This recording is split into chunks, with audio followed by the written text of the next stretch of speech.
여러분 안녕하십니까? 11월 2일 굿모닝 MBN 시작합니다. 먼저 오늘의 주요 뉴스입니다. 곳곳에서 집단 감염이 잇따르며 국내 코로나19 신규 환자 수가 닷새 연속 100명대를 기록했습니다. 정부는 코로나와의 장기전에 대비해 오는 7일부터 사회적 거리두기 체계를 기존 3단계에서 5단계로 세분화합니다. 더불어민주당이 오늘 오전 최고위원회의에서 내년 4월 서울 부산시장 보궐선거 공천 여부를 결정하는 전당원 투표 결과를 발표합니다. 당내에선 70% 안팎의 찬성률을 기록할 것으로 보고 있습니다. 김봉현 전 스타모빌리티 회장이 현직 검사들에게 술 접대를 했다는 날짜로 지난해 7월 3일을 지목한 것으로 전해졌습니다.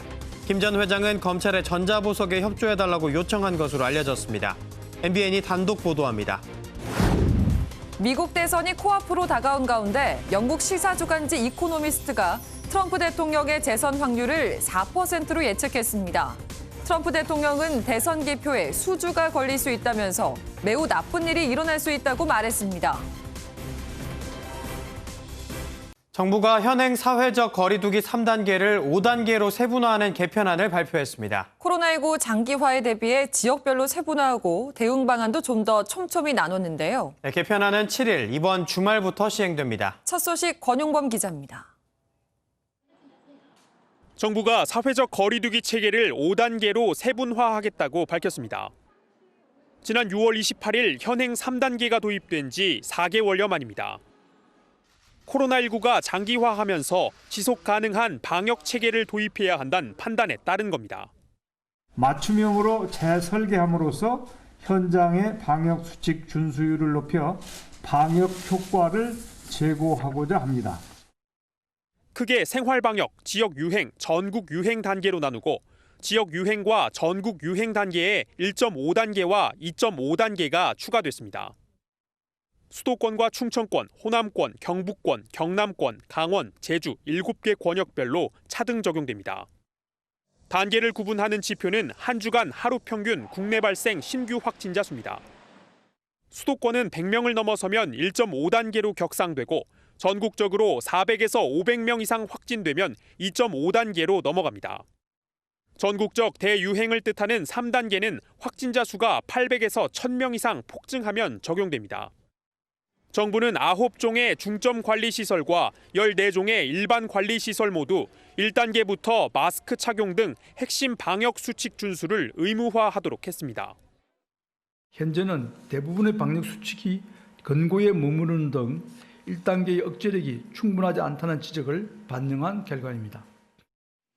이번 개편안은 오는 7일부터 적용돼 방역 수칙 위반 시 운영자와 관리자에게 300만 원 이하의 과태료가 부과됩니다. MBN 뉴스 권용범입니다. 정부가 코로나 장기전에 대비해 거리두기 단계를 세분화한 가운데 어제까지 1일 신규 확진자가 닷새째 세 자릿수를 기록했습니다.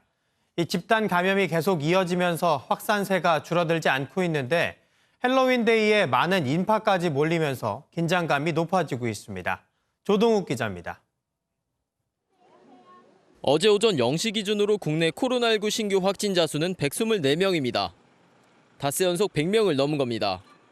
서울 45명, 경기 36명 등 81명이 신규 확진된 수도권은 여전히 비상입니다. 종로구 서울예고 관련 16명, 송파구 소재 병원 관련 15명, 동대문구 노인요양시설 10명 등 추가 확진자가 속출했습니다. 충남 천안에선 어제 하루 사이 11명이 확진 판정을 받았고 경기도 파주에서도 확진자의 가족 등 총 9명이 확진됐습니다. 방역당국은 주말이라 검사 건수가 절반 수준으로 줄었음에도 신규 확진자가 세 자릿수를 기록한 것에 주목하고 있습니다. 특히 지난 주말 헬로윈데이를 맞아 서울 이태원과 부산 서면 등에 많은 인파가 몰리면서 지난 5월 이태원발 집단 감염이 재현되지 않을까 우려되는 상황입니다. 마스크 착용도 제대로 하지 않고 밤늦게까지 같이 밀집한 그런 모임이 이루어진 것으로 저희들은 파악을 하고 있습니다. 상당히 우려스럽게 걱정하고 있습니다만은 조금 더 사태 추이를 지켜보면서 확진자가 좀처럼 줄어들지 않고 있는 가운데 헬로윈데이인발 집단 감염 우려까지 겹치면서 방역당국이 바짝 긴장하고 있습니다. MBN 뉴스 조동욱입니다. 앞서 리포트에서도 전해드렸지만 사회적 거리두기 개편안이 발표됐습니다. 코로나19 사태가 장기화하면서 정부가 지속 가능한 거리 두기를 준비하는 모습인데요. 어떻게 바뀌는 건지 많은 분들께서 궁금하실 텐데 자세히 짚어드리도록 하겠습니다. 사회부 이현재 기자 나와 있습니다. 안녕하세요. 네, 이 기자 우선 이 사회적 거리 두기가 3단계에서 이제 5단계로 바뀌게 됐잖아요. 네네. 어떤 부분이 바뀌는 건지 일단 짚어주시죠. 네, 정부가 발표한 개편안에서는 기존 3단계가 5단계로 더욱 세분화됐습니다. 현재 거리두기 3단계 체제가 단계 간 방역 강도의 차이가 크다 보니까 사회적, 경제적 피해가 뒤따르는 점을 고려한 것으로 풀이가 되는데요. 정부는 그간 강화된 사회적 거리두기를 1.5단계, 2.5단계 이렇게 불렀었는데 그 중간 단계들이 이제 정식으로 명문화됐다 이렇게 이해하시면 될 것 같습니다. 예. 네, 이전 사회적 거리두기와 비교를 해보면 기준이 세분화되고 구체적으로 변한 것을 알 수 있습니다. 예. 수도권과 비수도권을 확진자 수로 구분을 했는데요. 네. 현재 기준에 따르면 어제 확진자 수가 세 자릿수를 이제 기록했지 않습니까? 네. 이 숫자가 2주 평균 지속이 되면 2단계가 발령됐습니다. 하지만 새 개편안에서는 수도권 확진자가 100명 미만이기 때문에 1단계가 유지될 수 있습니다. 또 60대 이상 확진자 수라든지 감염 재생산 지수 등 다양한 보조 지표를 도입한 것도 눈에 띄는 대목입니다. 네. 사실 뭐 저 표로만 봐도 상당히 복잡해 보입니다. 앞으로 이 판단하는 기준이 조금 복잡할 것 같은데 네네. 일단 이 기자가 얘기했던 것처럼 일주일 평균 신규 확진자가 100명을 넘더라도 전체 확진자 수로 판단을 하는 게 아니라 이 수도권과 구분을 하기 때문에 지금으로서는 1단계에 해당한다 이런 거죠. 네, 그렇습니다. 네. 그러면 이 시설별로는 어떻게 되는 겁니까? 구체적으로 한번 또 짚어주시죠. 네, 지금 사용하고 있는 고위험시설, 저위험시설 이런 이름이 중점관리시설, 일반관리시설로 바뀝니다. 예. 네, 유흥시설 5종과 노래방 등이 이 중점관리시설에 해당하는데 사회적 거리두기 단계가 높아질수록 이용 인원에 제한이 걸리고요. 네. 2단계를 넘어서 이제 2.5단계로 넘어가게 되면 전면적으로 영업이 금지됩니다. 예. 식당과 카페, 제과점 이곳들을 중심으로 확진자가 다수 발생했던 만큼 2단계에서부터 영업에 제한을 받게 됐습니다. 결혼식장, 장례식장, 목욕탕, 영화관, 실내 체육시설도 지금 보시는 것처럼 새로운 기준에 적용을 받게 되는데요. 사회적 거리두기가 격상될수록 인원에 제한을 두면서도 3단계가 아니면 최대한 영업과 이용을 허용하도록 했습니다. 예. 그리고 이 광화문 집회처럼 집회 이 인원에도 뭐 제한의 변화가 있나요? 그리고 네. 이거 말고도 사실은 이제 곧 있으면 마스크 착용에 대해서 착용을 어기면 뭐 과태료가 부과된다고 하는데 그 내용도 좀 설명을 해 주시죠. 네, 이제 거의 모든 시설에서의 마스크 착용이 의무화가 됩니다. 사실 지금도 마스크 착용 같은 경우에는 굉장히 다 시민들분들께서 잘 지켜주고 계신데요. 예. 즉 개편안에서는 보시는 것처럼 사회적 거리두기 단계에 따라서 마스크 착용이 의무화됩니다. 기본적인 1단계에서도 거의 모든 실내 활동에서는 포함이 됩니다. 단계가 올라갈수록 외부 활동에서도 마스크 착용이 의무화됩니다. 이제 마스크 착용을 하지 않으면 과태료가 부과가 되는데 이제 오는 13일부터 본격적으로 적용될 예정입니다. 예. 집회 시위 기준이 되는 모임 행사 기준은 1단계에서도 500인 이상 참석에 대해서는 신고를 의무화했고요. 2단계에서부터는 100인 이상의 모임과 행사가 금지되고 네. 2.5단계에서는 50인 이상, 3단계에서는 10인 이상의 모임과 행사가 금지될 예정입니다. 예. 또 등교, 종교 활동도 인원 제한을 중심으로 거리두기 개편안이 마련이 됐습니다. 하지만 정부는 이 경우에 대해서는 좀 더 여유를 두고 종교단체, 교육청 등과 상황에 따라서 협의를 진행할 것으로 보입니다. 네. 사실 이 사회적 거리두기가 그동안 우리의 삶을 많이 바꿔왔었는데 이 개편안도 사실 우리 사회 전 영역에 적용되지 않겠습니까? 아무래도 네네. 큰 영향을 미칠 것으로 보이는데 네네. 이 정부의 이번 대책은 어떻게 좀 해석이 되고 있나요? 한마디로 쉽게 정리를 해드리면 코로나19로 인한 경제 타격을 최소화하는 데 방점을 두고 있다. 이렇게 볼 수 있습니다. 예. 사실 지금 백신이나 치료제가 개발되기 전까지는 확진자 수가 0으로 이제 만드는 것은 불가능한 상황이잖아요. 예. 네, 정부도 코로나와의 공존, 감당 가능한 위험 이런 표현들을 사용했습니다.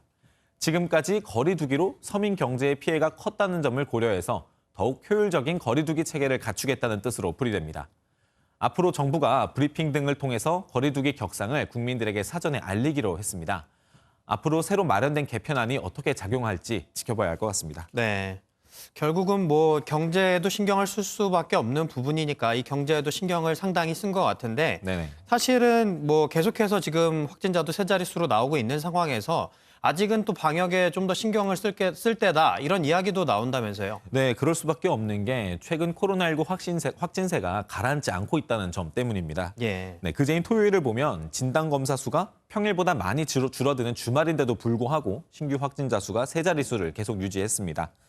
게다가 헬로윈데이를 맞아 서울 이태원 그리고 부산 등에는 축제를 즐기러 나온 시민들이 거리나 주점 등을 가득 채우기도 했습니다. 예. 지난 5월이나 8월 당시에 보면 연휴가 지난 뒤에 확진자 수가 크게 늘었던 걸 볼 수 있잖아요.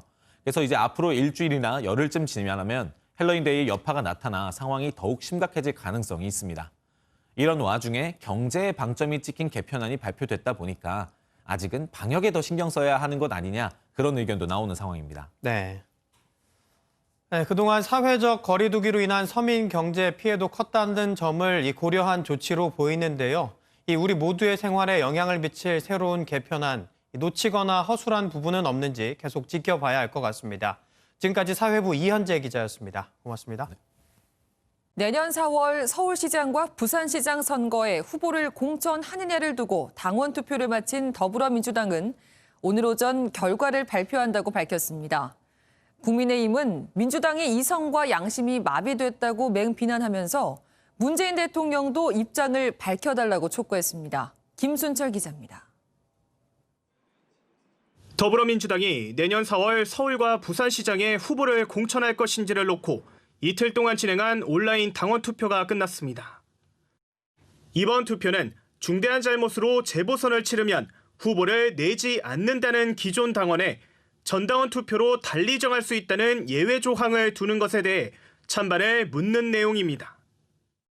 오히려 후보 공천을 통해 시민의 심판을 받는 것이 책임 있는 공당의 도리라는 판단에 이르게 됐습니다. 민주당은 오늘 최고위원회의에서 투표 결과를 공개할 예정인데 공천 찬성률이 얼마나 되는지에 관심이 쏠리고 있습니다. 국민의힘은 국회에서 긴급 기자간담회를 열고 민주당의 재보선 공천 추진은 국민 모욕이자 피해자에 대한 3차 가해라고 비난했습니다.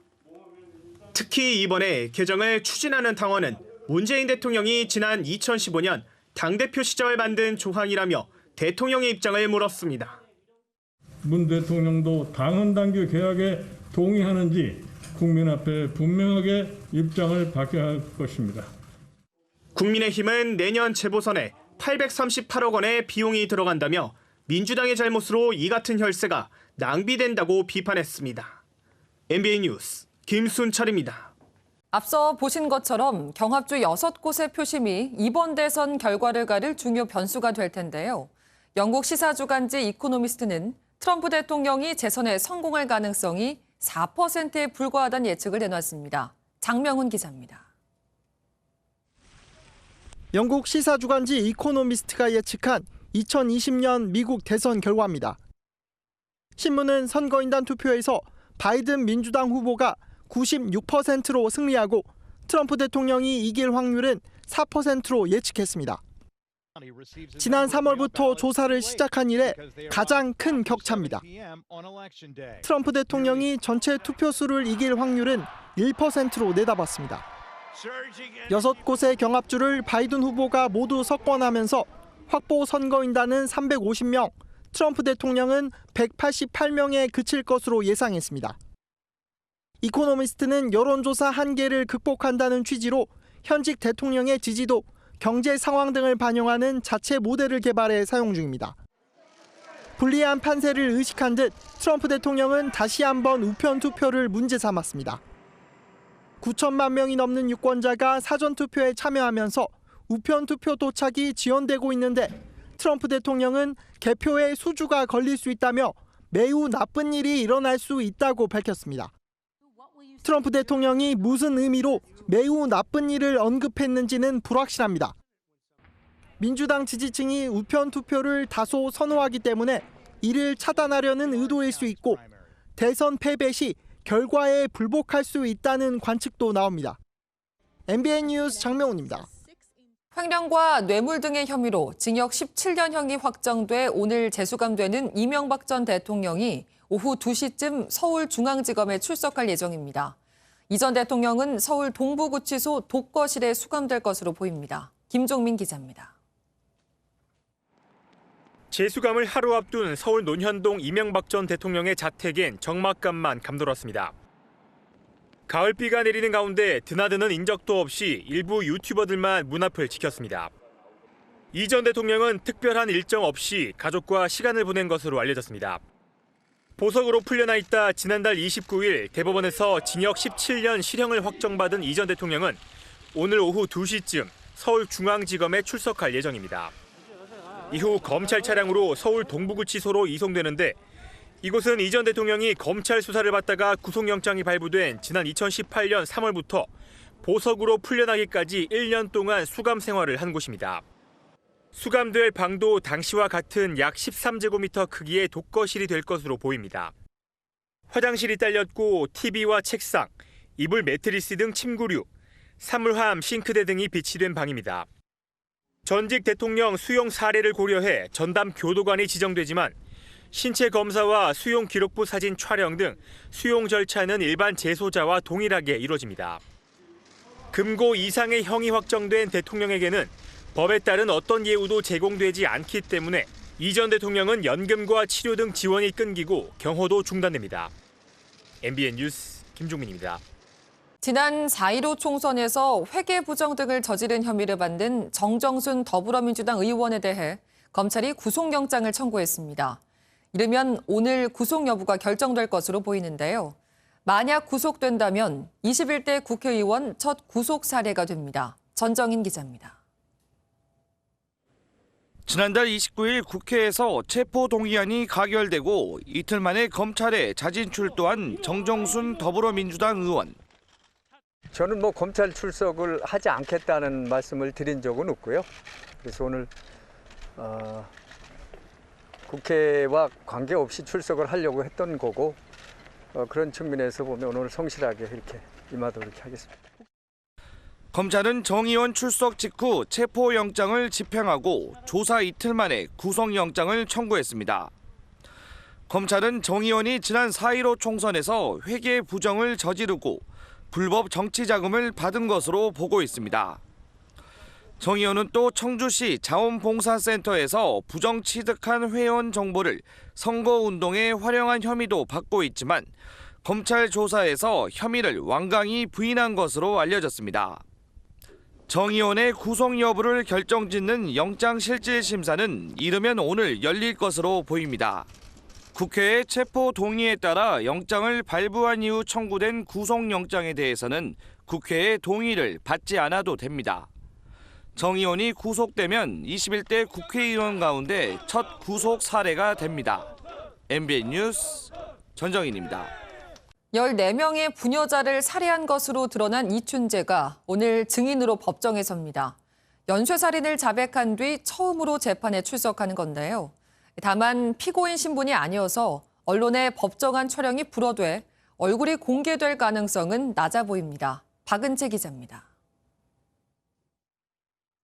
경기 화성과 수원, 충북 청주 등지에서 부녀자 14명을 살해한 것으로 드러난 이춘재가 법정에 섭니다. 오늘 수원지방법원에서 열리는 자신이 저지른 8차 사건 재심에 증인으로 출석합니다. 이 재판은 이춘재 대신 범인으로 몰려 20년간 옥살이를 한 윤석열 씨가 재심 청구를 하면서 시작됐습니다. 이춘재는 현재 부산교도소에 수감 중인데 법원이 검찰과 변호인 측의 요구를 받아들여 증인으로 채택했습니다. 법원은 이춘재가 피고인 신분이 아닌 증인으로 출석한다며 언론의 법정안 촬영 요청을 허락하지 않아 얼굴이 공개될 확률은 낮습니다. 법정으로 호송되는 과정에서도 법원 지하 주차장을 이용하면 얼굴이 노출될 일이 없습니다. 다만 재판부는 추첨을 통해 일반인의 방청을 허용할 예정입니다. MBN 뉴스 박은지입니다. 당정청이 어제 1주택자 재산세 완화 방안과 주식 양도세 대주주 기준을 놓고 머리를 맞댔습니다. 회의 결론이 공개되진 않았지만 민주당 안대로 9억 원까지는 재산세 감면을 하고 대주주 3억 기준도 유예할 것이란 전망이 나옵니다. 김문영 기자입니다. 지난달 28일 부동산 공시가격 현실화 계획에 맞춰 재산세 인하 방안 발표를 예고한 정부. 정부는 중저가 1주택을 보유한 서민들의 재산세 세부담이 늘어나지 않도록 할 계획입니다. 이를 바탕으로 조만간 당정회의 논의를 거쳐 당과 관계부처에서 이를 발표할 예정입니다. 하지만 재산세 완화 기준이 될 실거주 1주택자의 중저가 주택에 대한 당정 간 입장차는 컸고 한 차례 발표가 연기되기까지 했습니다. 어제 비공개 협의에서도 정부는 대상으로 공시가 6억 원 이하를 내세운 반면 여당은 9억 원 이하를 제시해 팽팽한 기싸움을 벌였습니다. 결국 1주택자의 경우 6억 원 이하까지는 구간별로 0.05%포인트씩 낮추고 6억 원 초과 9억 원 이하는 이보다 적은 폭으로 세율을 인하하는 절충안이 유력하게 검토되고 있습니다. 공시지가 9억 원이 시가 10억 원에서 12억 원을 초과하는 고가주택일 뿐더러 지방세 세수도 감소하지만 당장 내년 4월 재보선 표심 등을 의시간할 수 없다는 이유입니다. 내년 4월부터 주식 양도소득세 대상이 될 대주주 3억 기준도 유예될 가능성이 현재로선 큽니다. 정부가 개인별 5억 원으로 수정안을 냈지만 여당은 시장 혼선을 우려해 전면 주식 양도소득세가 실시될 2023년까지인 10억 원을 유지하는 유예안을 강하게 주장한 상황입니다. 이르면 이번 주 안에 대주주 요건과 재산세 인하 방안이 발표될 가운데 당정 간 의견이 어떻게 조율될지 관심이 모아집니다. MBN 뉴스 김문영입니다. 청와대 뒤편 북악산 북측의 산책로가 어제부터 전면 개방됐습니다. 군사시설이었던 곳엔 계단이 만들어지고 안내소도 생겼는데요. 비가 오는데도 궁금한 마음에 이 둘레길을 걸으려고 많은 시민들이 찾았다고 합니다. 홍지호 기자가 현장을 다녀왔습니다. 서울 북악산의 청운대 안내소입니다. 정부가 북악산 북쪽 일부 지역을 개방하기로 하면서 안내소와 주차장이 새롭게 꾸며졌습니다. 이곳을 포함해 총 4개의 출입구와 2.2km에 달하는 둘레길이 어제부터 등산객들을 맞았습니다. 군사시설이었던 이곳에는 주변에 철조망도 쳐져 있고 외부인의 출입이 전면 금지돼 있었지만 지금은 보시는 것처럼 시민들이 자유롭게 산책을 즐길 수 있습니다. 군인들이 임무를 수행하던 길에는 등산을 위한 계단이 만들어졌고 따라 올라간 전망대에서 한눈에 바라보는 서울을 사진으로 담기도 합니다. 등산객들은 들뜬 마음을 감추지 못했습니다. 또 너무 궁금하고 또 다시 한번 또 오고 싶어서 마음에 그래서 나왔어요. 늦가을이 정치하고 어울려가지고 너무 멋있는 것 같아요. 자주자주 친구들하고도 오고 싶어요. 하지만 이번에 개방된 둘레길 주변에는 여전히 군사기지와 군사시설 보호구역이 있어 꼭 지정된 탐방로만 이용해야 합니다. MBN 뉴스 홍지호입니다. 지난달 30일 터키와 그리스 사이 바다에서 발생한 규모 7.0의 강진으로 지금까지 60명이 숨지고 900명 넘게 다쳤습니다. 아직도 구조 작업이 진행 중인데요. 아이들과 함께 매몰됐던 엄마가 돌을 두드려 신호를 보낸 끝에 23시간 만에 극적으로 구조되기도 했습니다. 박통일 기자입니다. 구조대원들이 무너진 건물 더미에 갇힌 10대 소녀를 구조합니다.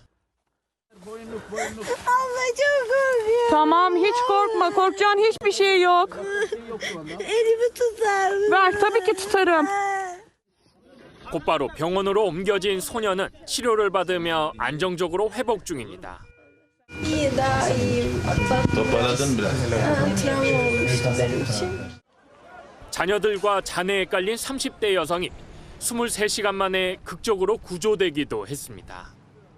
아파트 잔해에 갇혔던 이 여성은 무너진 잔해를 계속 두드렸고 희미한 소리를 들은 구조대가 3시간의 노력 끝에 여성과 두 자녀를 잔해 더미에서 꺼냈습니다. 또 다른 현장에선 70대 남성이 매몰 33시간 만에 발견되기도 했습니다.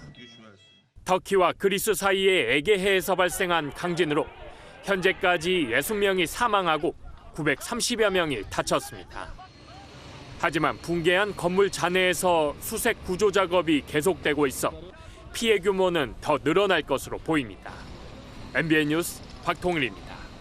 프로축구 전북현대가 사상 최초로 4년 연속이자 통산 최다인 8회 우승을 달성했습니다.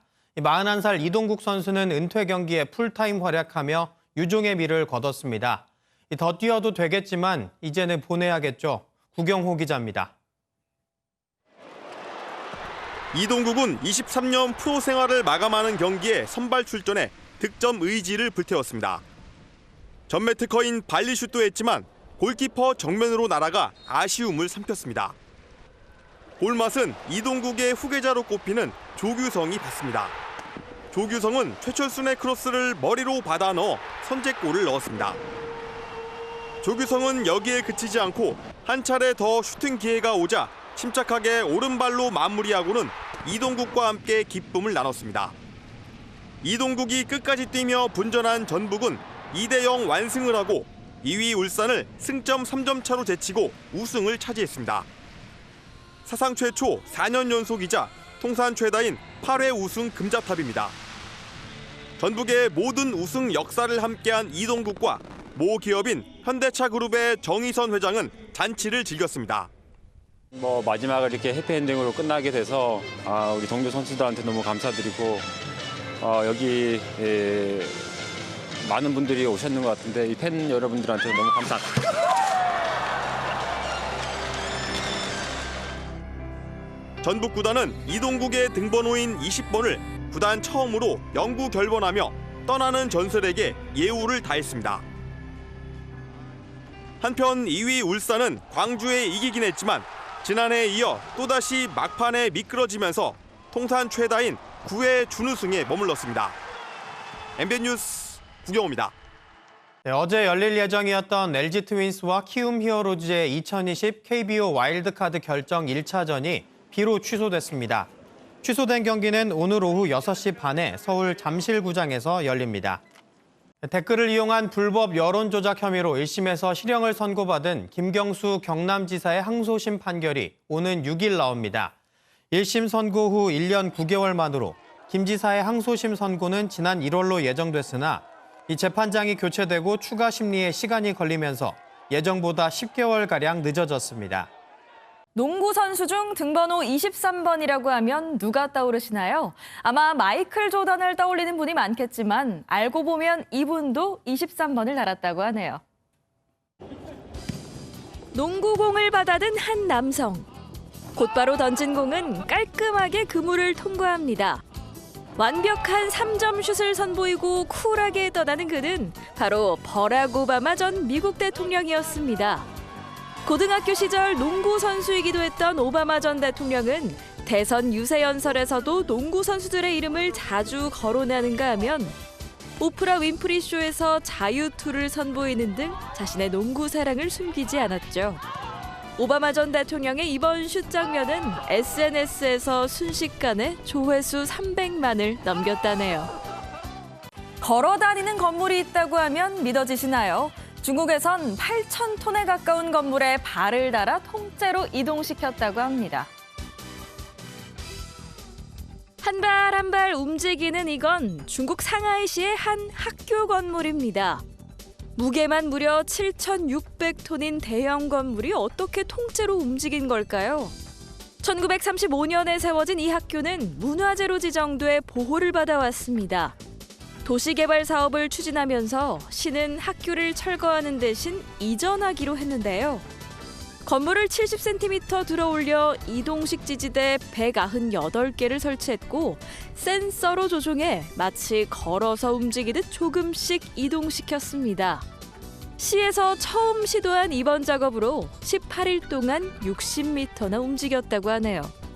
범행이 너무 뻔뻔해서 직원마저 조용히 자리를 비켜주게 한 도둑이 있습니다. 하지만 결국 집에서 덜비를 잡혔다네요. 미국 플로리다주의 한 가전제품 매장. 여성이 태연하게 들어와 계산대에 현금 보관함을 연장으로 열어젖힙니다. 옆에서 직원이 쳐다보지만 아랑곳하지 않는데요. 서랍에 돈이 없는 걸 확인한 여성은 이번엔 직원 옆으로 다가가 현금 보관함을 뜯습니다. 직원도 조용히 자리를 피해주는데요. 여성은 돈다발을 챙겨 유유히 사라집니다. 경찰은 자택에서 이 여성을 체포했는데 앞서 자신이 요구한 103달러짜리 환불이 받아들여지지 않자 홧김에 이런 일을 저질렀다고요. 결국 100배에 달하는 $10,000의 벌금을 내게 됐다네요. 지금까지 굿모닝 월드였습니다. 11월의 첫 출근길입니다. 밤사이 가을비는 대부분 그쳤는데요. 대신 찬 공기가 밀려오면서 기온이 뚝 떨어졌습니다. 지금 서울의 기온 8도로 어제보다 약 5도가량 낮게 시작하고 있고요. 낮 기온은 어제와 비슷한 15도가 되겠습니다. 이후로도 계속 찬 공기는 밀려오면서 내일은 아침 기온이 2도, 모레는 영하 1도까지 곤두박질 치겠습니다. 건강관리를 잘해주셔야겠습니다. 오늘 아침 내륙 곳곳으로는 안개도 짙게 끼어 있습니다. 서천의 가시거리 30m, 보호는 90m까지 짧아져 있습니다. 지금 전국이 대체로 흐린 가운데 남해안과 제주도에서는 빗방울이 떨어지는 곳이 있는데요. 아침까지 이어지겠습니다. 황사는 찬바람이 불어오면서 해소가 됐고요. 오늘 미세먼지 농도 전 권역에서 좋음에서 보통 수준 유지하겠습니다. 오늘 전국이 대체로 맑겠지만 밤부터 내일 새벽 사이 중부지방과 호남에서는 북쪽을 지나는 기압골의 영향을 받습니다. 따라서 경기 남부와 충청, 전북, 전남 서해안에서는 5mm 미만의 비가 오겠고요. 그 밖에 중부지방과 호남에서는 빗방울이 살짝 떨어질 수 있겠습니다. 산지로는 눈이 날리는 곳도 있겠습니다. 이 시각 기온 살펴보겠습니다. 춘천 6.3도, 안동은 9.3도로 시작하고 있습니다. 한낮에는 서울 15도, 강릉 18도, 광주 19도, 대구 18도까지 오르겠습니다. 수요일에는 서울의 아침 기온 영하 1도까지 떨어지면서 내일은 겨울 추위가 찾아오겠습니다. 날씨였습니다.